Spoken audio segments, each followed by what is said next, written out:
नमस्कार दोस्तों, मैं हूं अमित और अगर आज आप इस चैनल में न्यू हैं झारखंड पाठशाला में तो कृपया इसे सब्सक्राइब कर दीजिए और इस वीडियो को लाइक जरूर कर दीजिएगा। आज का जो विषय है वो इकोनॉमिक्स है और आज इकोनॉमिक्स के हम 30 छोटे छोटे सवालों की तैयारी करेंगे। तो चलिए शुरू कर। आज का पहला सवाल है, द वेल्थ ऑफ नेशन पुस्तक किसने लिखी है?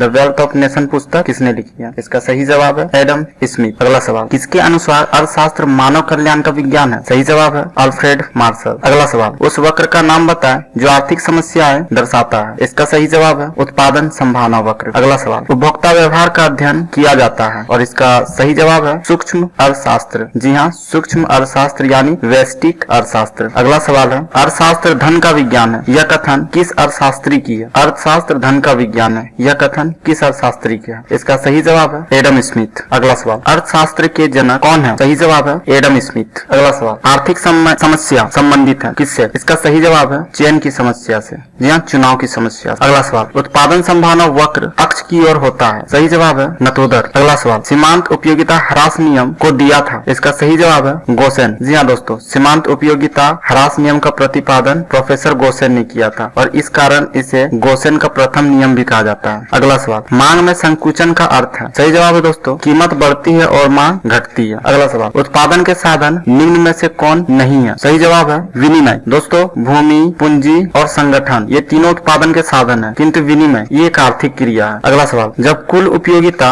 अधिकतम होती है तब सीमांत उपयोगिता क्या होती है? तो दोस्तों इसका सही जवाब है शून्य होती है। जब कुल उपयोगिता अधिकतम होगी तो सीमांत उपयोगिता शून्य होती है। अगला सवाल, संसाधन की एक इकाई में वृद्धि होने पर कुल उत्पादन में होने वाली वृद्धि क्या कहलाती है? इसका सही जवाब है दोस्तों एमपी मार्जिनल प्रोडक्ट यानी सीमांत उत्पाद। अगला सवाल है, सीमांत उपयोगिता नियम में से किससे निकाली जाती है? इसका सही जवाब है option A delta T U बटा डेल्टा क्यू। अगला सवाल, एकाधिकार की स्थिति में विक्रेता की संख्या होती है। सही जवाब है दोस्तों एक। अगला सवाल, भारत की अर्थव्यवस्था कैसी है? इसका सही जवाब है दोस्तों मिश्रित। जी हाँ, भारत की अर्थव्यवस्था मिश्रित है। यहाँ पे पूंजीवादी और समाजवादी दोनों का अस्तित्व पाया जाता है। अगला सवाल, जब एक्स वस्तु की कीमत में परिवर्तन से वायु वस्तु की मांग प्रभावित हो तब यह कहलाती है। सही जवाब है दोस्तों तिरछी मांग। जब किसी एक वस्तु की कीमत में परिवर्तन होने पर दूसरी वस्तु की मांग प्रभावित हो तो वैसे मांग को तिरछी मांग कहते हैं। अगला सवाल, किस बाजार में AR के बराबर होता है? अर्थात average revenue equal to marginal revenue. सही जवाब है दोस्तों पूर्ण प्रतियोगिता में। पूर्ण प्रतियोगिता में AR के बराबर होता है। अगला सवाल, पशुपालन किस आर्थिक क्षेत्र में आता है? सही जवाब है प्राथमिक अर्थात कृषि के क्षेत्र में। अगला सवाल, TFC प्लस TVC अर्थात टोटल फिक्स्ड कॉस्ट और टोटल वेरिएबल कॉस्ट को जोड़ देने से क्या प्राप्त होती है? सही जवाब है कुल लागत यानी TC प्राप्त होती है, टोटल कॉस्ट। अगला सवाल, निम्न में से भारत का केंद्रीय बैंक कौन है? इसका सही जवाब है दोस्तों option number D RBI reserve bank of India. अगला सवाल, सीमांत उपयोगिता का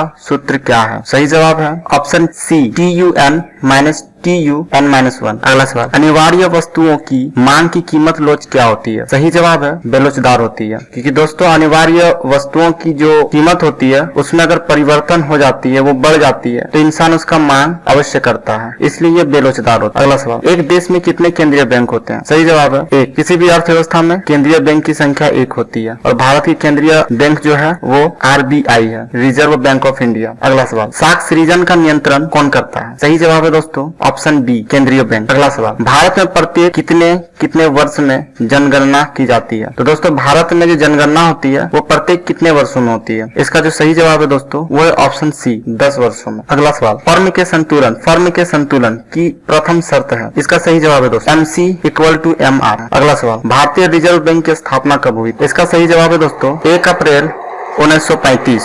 अगला सवाल, भारत की राष्ट्रीय आय में सर्वाधिक योगदान है? भारत की राष्ट्रीय आय में सर्वाधिक योगदान है? सही जवाब है दोस्तों सेवा क्षेत्र का। जी हाँ दोस्तों, एक समय भारत का जो योगदान था, भारत के राष्ट्रीय आय में जो योगदान होती थी वो कृषि क्षेत्र का होता था, लेकिन अब जो है वो सेवा क्षेत्र। अगला सवाल, प्रिंसिपल ऑफ इकोनॉमिक्स के लेखक कौन है? इसका सही जवाब है दोस्तों अल्फ्रेड मार्शल। उम्मीद करता हूं कि दोस्तों ये वीडियो आपको पसंद आया होगा। अगर पसंद आया तो आप इस वीडियो को लाइक जरूर कीजिए, अपने दोस्तों के साथ शेयर कीजिए और अगर आप इस चैनल में नए हैं तो कृपया आप इसे सब्सक्राइब कर दीजिए। धन्यवाद।